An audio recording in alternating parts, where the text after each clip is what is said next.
샬롬. 성령의 열매는 하나님의 성품입니다. 하나님의 성품은 우리 모두가 본받고 갖춰야 할 아주 귀중한 성품이죠. 이제 찬송가 552장을 부르시고요.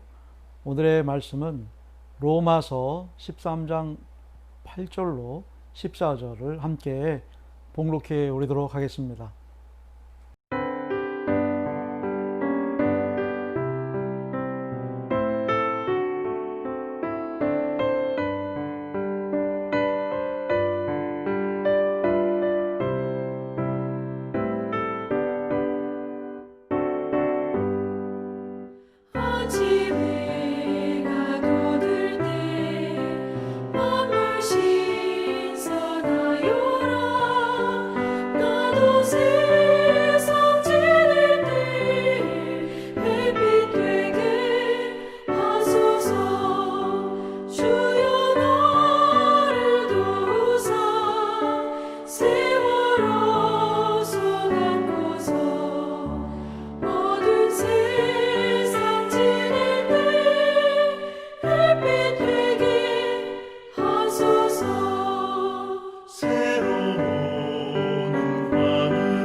피차 사랑의 빛 외에는 아무에게든지 아무 빛도 지지 말라. 남을 사랑하는 자는 율법을 다 이루었느니라. 간음하지 말라, 살인하지 말라, 도둑질하지 말라, 탐내지 말라 한 것과 그 외에 다른 계명이 있을지라도 내 이웃을 내 자신과 같이 사랑하라 하신 그 말씀 가운데 다 들었느니라. 사랑은 이웃에게 악을 행하지 아니하나니 그러므로 사랑은 율법의 완성이니라.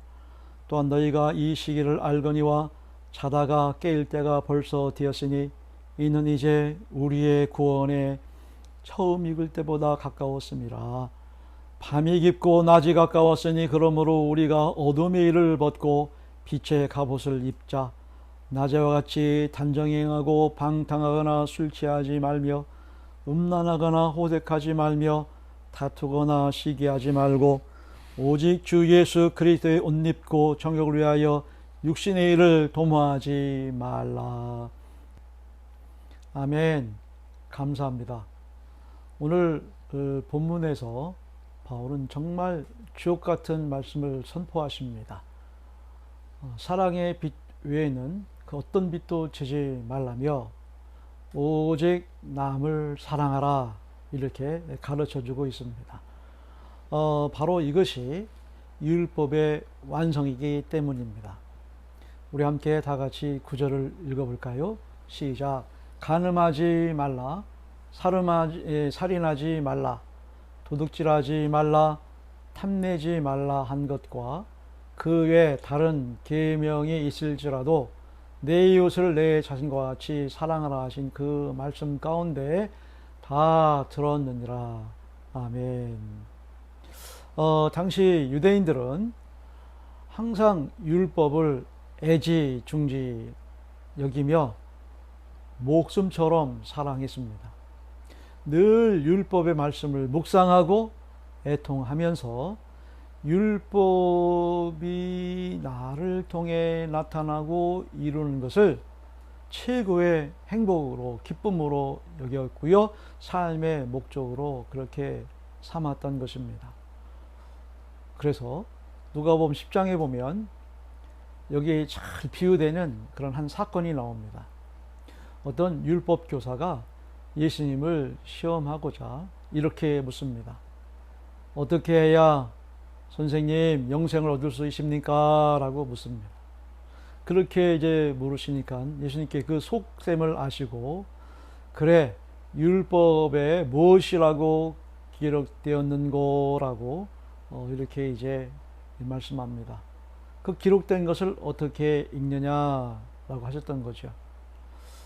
뭐 당연히 율법 교사니까 자신만만했죠. 뭐 거침없이 말하기를 내 마음을 다하며 목숨을 다하며 힘을 다하여 뜻을 다하고 주 너의 하나님을 사랑하고 또한 내 이웃을 내 자신과 같이 사랑하라. 이렇게 아주 자신만만하게 크게 뭐 우렁차게 답을 한 것 같아요. 느낌이. 그렇지만 유대인들의 한계는 여기까지인 것 같습니다. 율법에 대해서 거침없이 막힘없이 자랑스럽게 척척척 물어보고 답하고 이런 것들을 일삼았죠. 이런 논쟁과 이런 궤변과 이런 대화를 그는 굉장히 즐겨 했던 것 같아요. 그래서 늘 유대인들이 모인 곳에는 왁자지껄 하면서 서로 토론하고 뭔가를 계속 주고받고 얘기를 합니다. 거기에 막힘이 없어야 됩니다. 술술술술 율법에 대해서 척척척척 이렇게 이제 나와야 되는 것이죠. 우리 교단에 이렇게 정치도 보면 죄송합니다. 이런 뭐 정치를 저는 잘 모르는데 보면 늘 그 총회나 뭐 지방의 회의석상에서 이 법을 잘 아는 사람은 항상 법을 얘기합니다. 또 그걸 굉장히 뭐 자랑스럽게 대단한 것처럼 그렇게 이제 얘기를 하는 경우들이 있습니다. 물론 법을 알아야죠. 근데 그 법을 아는 것이 그래서 상대방이 길을 걷고 내가 의기양양하는 것, 이것은 법을 아는 목적이 아닐 것이라고 생각이 됩니다. 아무튼 간에 유대인들은 그거를 자랑스럽게 얘기했던 거죠. 내가 어떤 법적인 얘기를 했을 때 상대방이 거기에서 토론에 관한 답을 답지 못하면 이거를 아주 그냥 우쭐해서 자랑스럽게 여겼던, 그러다 보니까 율법을 놓고 서로 쟁론하고 의견이 맞지 않으면 서로 좀 심하게까지 다퉜던 것들이 바리새파 유대인과 사두개파 유대인의 모습이었다. 아무튼 예수님 질문에 거침없이 답변함으로 칭찬맞이 받은 이 율법 교사는 아주 기고만장하고 우쭐했습니다. 그리고 주변에 많은 사람들이 자기가 칭찬을 받고 자기가 거침없이 답한 것에 대해서 이제 시선을 많이 느꼈던 거죠. 그래서 자기를 어떻게 했다고요? 성경에 보면 자기를 옳게 보이려고, 이거예요, 이거. 자기를 옳게 보이려고 한술 더 떠서 예수님에게 태클을 거는데 시험하는 겁니다. 그러면 내 이웃이 누구니까? 그러면 내 이웃이 누구니까? 라고 이렇게 묻는 거죠. 바로 이러한 심들을 우리 예수님께서 왜 모르셨겠습니까? 다 알고 계셨기 때문에 전곡을 찌르는 비유의 말씀을 하고 계시죠? 그 전곡을 찌르는 그 비유의 말씀이 뭡니까? 바로 강도 만난 이웃에 대한 그런 말씀이었던 겁니다. 그렇습니다.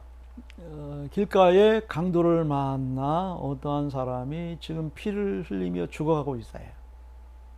그렇다고 한다면 이거는요, 누구 뭐 할 것 없이 두 손을 걷어붙이고 그 사람을 도와야 합니다.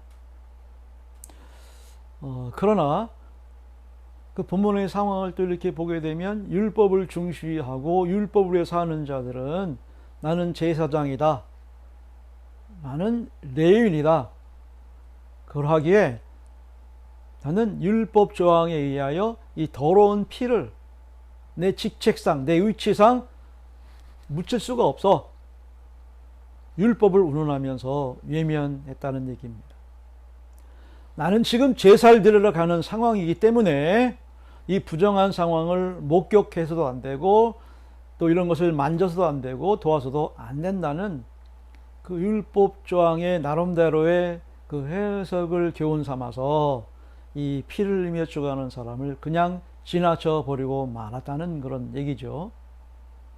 사랑하는 성도 여러분, 동서고금을 막론하고 강도 만나 죽어가는 사람을 도와주는 것은 이것은 기본이고 근본입니다. 인간의 가장 기초적인 도리일 수밖에 없습니다. 인간의 근본인 이러한 이 도리를 또 이러한 근간들을 무시한다고 한다면 그건 율법의 문제가 아닙니다. 율법을 해석하고 적용하는 그 사람의 문제라고 이렇게 말씀을 드릴 수가 있습니다. 왜냐하면 율법의 목적, 율법의 방향은 어디까지나 영혼을 구원하고 복음을 전하며 곧 하나님의 사랑을 나타나라고 하는 그런 것이 율법의 목적이고 율법의 방향이거든요. 그렇습니다. 율법의 목적은 바로 이웃을 향한 사랑의 실천입니다.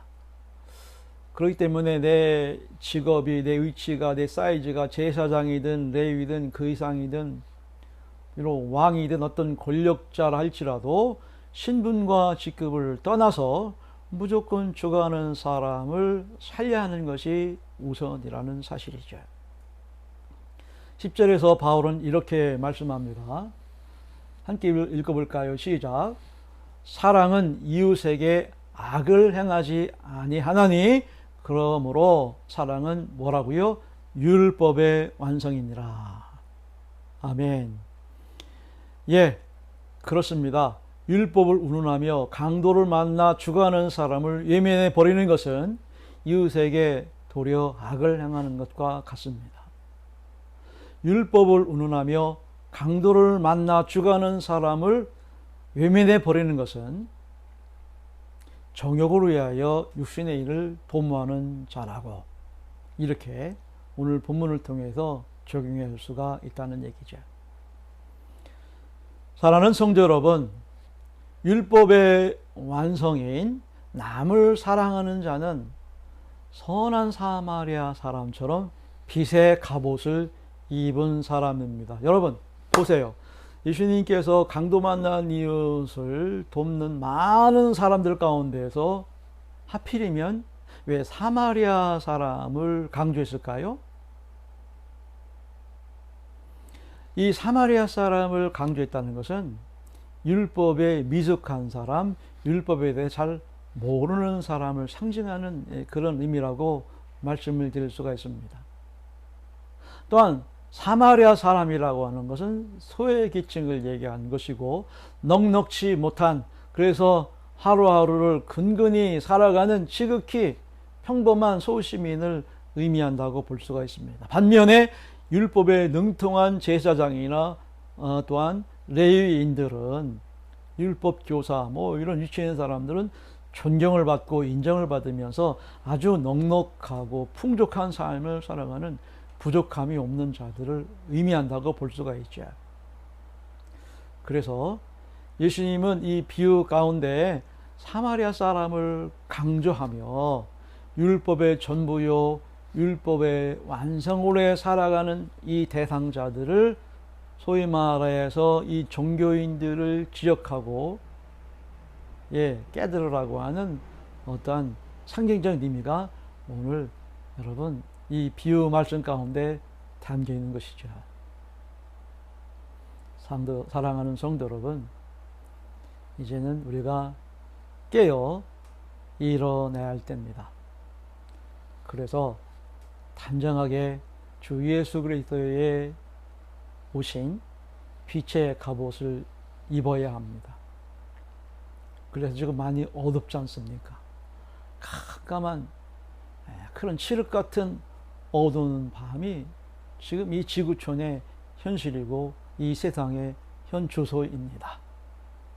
우리는 이 빛의 갑옷을 입고 어둠을 물리쳐야 됩니다. 그리고 갖가지 세상의 이 제약과 이 술수들과 우리는 싸워야 할 십자가 군병인 줄 믿습니다. 바로 이런 때가 now, 지금이라는 사실입니다. 그러므로 절대 세상 풍조에 흔들리지 마십시오. 어떠한 경우가 있다 할지라도 우리는 이 재앙의 시대요 마지막 시대이니만큼 흔들림 없이 오로지 십자가 중심, 복음 중심, 무엇보다도 교회 중심, 예배 중심, 그런 예수의 보혈 우리가 외쳐가면서 수시로 무시로 우리에게 닥치는 이 난간과 이 위기를 잘 극복해 나가고 헤쳐나가는 그야말로 칭찬받는 선한 사마리아 사람들 같은 우리 모두가 되어야 할 줄 믿습니다. 오늘도 행복하시고 승리하시기를 주님의 이름으로 축원합니다. 우리 아버지 하나님 감사합니다. 영광을 주님 받아 주시옵소서. 오늘도 이 귀한 말씀 바울이 교훈해주고 있고 잘 가르쳐주고 있는 이 말씀을 명심해서 우리 성은의 전 성도들이 각자의 삶의 환경과 위치와 여건에서 복음 분투할 때 우리 이 말씀이 하루를 살아가는 이러한 양식되게 하시고 자양분되게 하셔서 어딜 가든 뭘 하든 간에 우리 성은의 성도들이 승리하는 복된 이 하루가 되게 하옵소서. 예수 그리스도 이름으로 기도하옵나이다. 아멘. 하늘에 계신 우리 아버지의 이름을 거룩하게 하시며 아버지의 나라가 오게 하시며 아버지의 뜻이 하늘에서 같이 땅에서도 이루어지게 하소서. 오늘 우리에게 일용할 양식을 주시고 우리가 우리에게 잘못한 사람을 용서해 준 것 같이 우리 죄를 용서해 주시고 우리를 시험에 빠지지 않게 하시고 악에서 구하소서. 나라와 권능과 영광이 영원히 아버지의 것입니다. 아멘.